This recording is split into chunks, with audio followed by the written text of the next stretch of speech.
സർക്കാർ ആശുപത്രികളിലേക്ക് മരുന്ന് വിതരണം ചെയ്യുന്ന മെഡിക്കൽ സർവീസ് കോർപ്പറേഷൻ കടുത്ത സാമ്പത്തിക പ്രതിസന്ധിയിലേക്ക് പോവുകയാണ്. 350.50 കോടി രൂപയാണ് മരുന്ന് വിതരണം ചെയ്ത വകയിൽ കമ്പനികൾക്ക് നൽകാനുള്ളത്.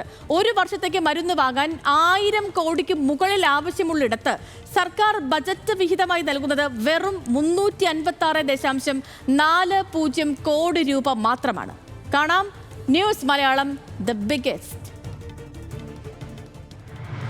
അർബുദ ചികിത്സയ്ക്ക് ആവശ്യമായ മരുന്നുകളും സൂപ്പർ സ്പെഷ്യാലിറ്റി മരുന്നുകളും ഉൾപ്പെടെ 853 ഇനം മരുന്നുകളാണ് സർക്കാർ ആശുപത്രികളിലേക്ക് Kerala medical services corporation tender വഴി വാങ്ങുന്നത്. ഇത്രയും ഇനം മരുന്ന് വാങ്ങാൻ ചെലവാകുന്ന തുക 1077.187 കോടി രൂപ. എന്നാൽ സർക്കാർ വിഹിതമാകട്ടെ വെറും 356.40 കോടി രൂപ മാത്രം. ഇതാണ് കുടിശ്ശിക പെരുകാൻ കാരണവും.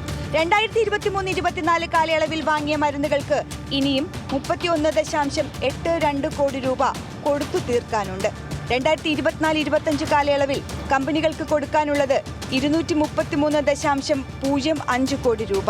2025-26 കാലയളവിൽ മരുന്ന് വാങ്ങിയ ഇനത്തിലെ കുടിശ്ശിക 85.63 കോടി രൂപ.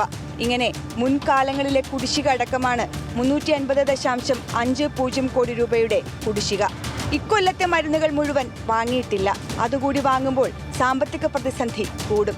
2026-27 വർഷം ആശുപത്രികൾക്ക് ആവശ്യമായ മരുന്നുകൾ സംഭരിക്കുന്നതിനുള്ള ടെൻഡർ നടപടികൾ തുടങ്ങിക്കഴിഞ്ഞു. നവംബറിൽ ടെൻഡർ വിളിക്കുകയും വേണം. കുടിശ്ശിക ഇങ്ങനെ തുടരുകയും പണം അനുവദിക്കാതിരിക്കുകയും ചെയ്യുന്ന സാഹചര്യമുണ്ടായാൽ മരുന്ന് വിതരണത്തിന് കൂടുതൽ കമ്പനികൾ എത്താനും മടിക്കും. അതേസമയം 2025-26 കാലയളവിലെ ബജറ്റ് വിഹിതത്തിൽ നിന്ന് 156.40 കോടി രൂപ അനുവദിക്കാനുള്ള നടപടികൾ അന്തിമഘട്ടത്തിലാണെന്ന് സർക്കാർ പറയുന്നു. കുടിശ്ശികയുണ്ടെങ്കിലും മരുന്ന് വിതരണത്തെ അത് ബാധിക്കില്ലെന്നും വിശദീകരണമുണ്ട്.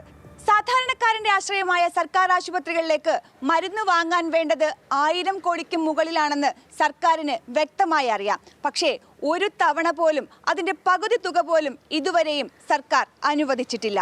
ഇതാണോ കരുതൽ? PR Praveena, news Malayalam, Thiruvananthapuram.